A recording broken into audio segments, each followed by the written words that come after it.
elle est compliquée cette question parce que en absolu, un jeu rétro, c'est un jeu qui est pour moi sur la console, sur la génération précédente par rapport à la génération actuelle en fait. C'est-à-dire, c'est les jeux qui sont dépassés technologiquement, enfin qui ne sont plus à jour dans la technologie actuelle. Mais après, c'est compliqué parce qu'un jeu rétro, finalement, c'est dans le langage courant, c'est un jeu avec des pixels. Voilà. Lorsqu'on parle de jeux rétro, la première image qui vient à l'esprit, c'est celle des jeux en 2D avec des gros pixels apparents. Donc c'est vraiment la culture 8 et 16 bits. Le rétro, déjà, c'est ce qui n'est pas la génération actuelle. Après, ça, c'est une définition très large, hein. Mais c'est le jeu vidéo d'avant. C'est le jeu vidéo qu'on retrouve avec émotion aussi. C'est un peu la Madeleine de Proust numérique. Effectivement, pour les trentenaires, il est clair qu'on va clairement placer la barre du jeu rétro à la limite 2D, 3D, hein. Classiquement, cette période autour de laquelle Doom est sorti sur PC avec son basculement vers l'évolution des jeux 3D. Maintenant, si on demande à quelqu'un qui a 10 ou 15 ans de moins, il est clair que pour lui, ce ne sera pas la même. Le jeu rétro, ce sera la PSX, la N64, voilà.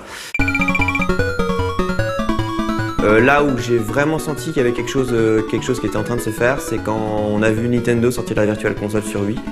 Parce que c'est la première fois qu'on voyait un service de ce genre, et c'était Nintendo. Et quand Nintendo s'intéresse à quelque chose, quand même, c'est qu'on sent qu'il y a un engouement et qu'il y a un intérêt qui est là. Et le succès de la Virtual Console, d'ailleurs, ne l'a pas démenti.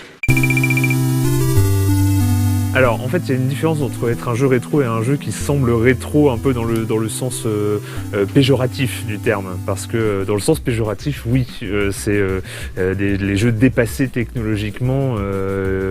Quand on voit les jeux PlayStation, même les jeux PlayStation 2 aujourd'hui, certains jeux PlayStation 2 semblent complètement largués, complètement dépassés. Un très bon jeu reste un très bon jeu. C'est comme un livre, c'est pas parce qu'il a 2 siècles qu'il serait moins bon. Donc les meilleurs Mario, les Secret of Mana, les Final Fantasy VI, c'est des monuments. Ok, ils sont sortis il y a 20 ans, voire plus, mais ça reste des monuments. Quand on joue à Super Mario Bros, à aucun moment on se dit ce jeu est dépassé. Quand on joue à Pac-Man, le premier Pac-Man, 1980, Pac-Man n'est pas dépassé. Des beaux graphismes, même en 320-200, ça reste des beaux graphismes. Et le gameplay, le scénario et l'ambiance jouent un rôle prépondérant. Sans oublier tout ce qui est évidemment la direction artistique, les musiques. Moi je sais qu'il y a plein de jeux auxquels je rejoue, c'est uniquement principalement pour la musique, quoi, je veux dire. Par contre, quand on joue au premier Tomb Raider, sorti sur la PlayStation, même si ça reste un excellent jeu, il pique les yeux. C'est quasiment impossible, c'est presque désagréable visuellement. Oui, le côté nostalgique est très important, mais il y a aussi cette volonté de commencer à creuser un petit peu l'histoire du jeu vidéo. Et donc le média commence à avoir un certain âge maintenant, il est beaucoup plus jeune que le cinéma. Mais néanmoins, de nombreuses personnes commencent à regarder un petit peu quelles étaient l'origine de tel genre, les premières créations de tel auteur, de tel game designer très connu, etc. Il y a certains types de jeux qu'on ne cherche même pas à réadapter.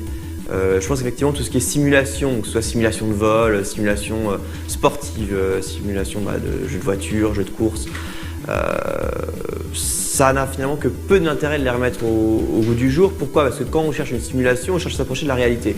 Or, le progrès technologique fait que plus les années passent, plus les jeux sont impressionnants. Et voilà, je connais finalement peu de gens qui me disent « Tiens, j'ai envie de rejouer à NBA sur Nintendo 64 ». Ouais, les polygones étaient pas très beaux. Est-ce qu'il y a des genres qui vieillissent mieux que d'autres ? Déjà, c'est sûr que la 2D, comme je le disais, vieillit mieux que la 3D. Même s'il y a de la très bonne plateforme 3D qui a commencé avec Super Mario 64, la précision visuelle, pas forcément la précision de gameplay, mais que le joueur il voit où son personnage est par rapport à la plateforme suivante, c'est visuel. Les informations sont visuellement plus claires en 2 dimensions. Donc en effet, les jeux 3D vont moins bien vieillir que les jeux 2D. Et ensuite, c'est également peut-être une perception, par exemple, de ma part. Moi, je suis né avec les jeux 2D, avec ces gros pixels, donc ça me parle tout de suite, immédiatement. Et donc les jeux qui n'ont pas misé à fond sur les méga textures, faire quelque chose avec tous les polygones de l'époque et qui du coup sont un peu des défis technologiques et du coup qui vieillissent. Je pense par exemple à la série des Metal Gear. Metal Gear, c'est typiquement une série c'est très beau, mais ça n'a jamais été la course non plus au nombre de polygones ou aux textures ultra photoréalistes.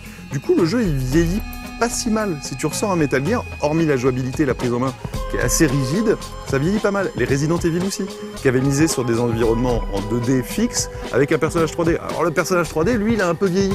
Mais l'univers autour, il n'a pas trop bougé, donc tu peux replonger dedans. En fait, c'est les prises en main à chaque fois qui...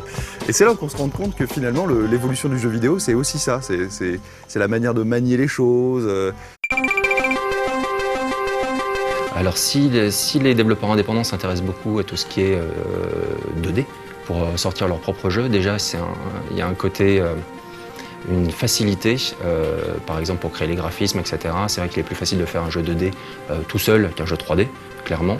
Bah, il vient de la scène indépendante, c'est eux et seulement eux qui pouvaient remettre au goût du jour le pixel, enfin cette esthétique pixelisée, que ce soit en 2 dimensions ou que ce soit en 3 dimensions comme Minecraft par exemple, qui s'est complètement inspiré de cette esthétique rétro.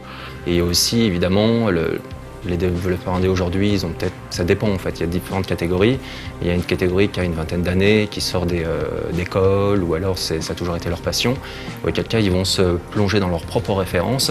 S'ils ont commencé à vouloir si jeunes à développer des jeux vidéo, c'est aussi sans doute parce qu'ils ont fait des recherches au préalable, et donc du coup, certaines références leur ont parlé plus que d'autres. Mais c'est pas que de la nostalgie, justement c'est intéressant quand ça dépasse la nostalgie, quand finalement ils reprennent le jeu vidéo là où il en était en 95, et s'il n'y avait pas eu Sony, s'il n'y avait pas eu ce lobbying intense pour faire une 3D souvent pourrie, où est-ce qu'on aurait pu aller, et voilà, finalement ça donne du Hotline Miami, ça donne du Braid. Puis il y a des jeux qui l'utilisent, alors par exemple un jeu comme Thomas Was Alone qui est excellent au demeurant. Bon, finalement il aurait pu le faire avec des graphismes plus jolis, je pense pas que ça aurait changé grand chose. Donc je pense que c'est quand même souvent quand c'est justifié, c'est bien. Quand ça l'est pas, bon, pourquoi pas. Je pense qu'il y a quand même aussi, il faut pas se leurrer, il y a aussi un effet de mode. Voilà. Puis comme tout le monde, enfin, il y a le côté Madeleine, dès qu'on voit le Space Invader qui vaut 20 points, celui qui part à la 2e ligne en partant du lot, voilà, celui-là, pour moi, c'est aussi le symbole, c'est le symbole du jeu vidéo, si on en avait qu'un.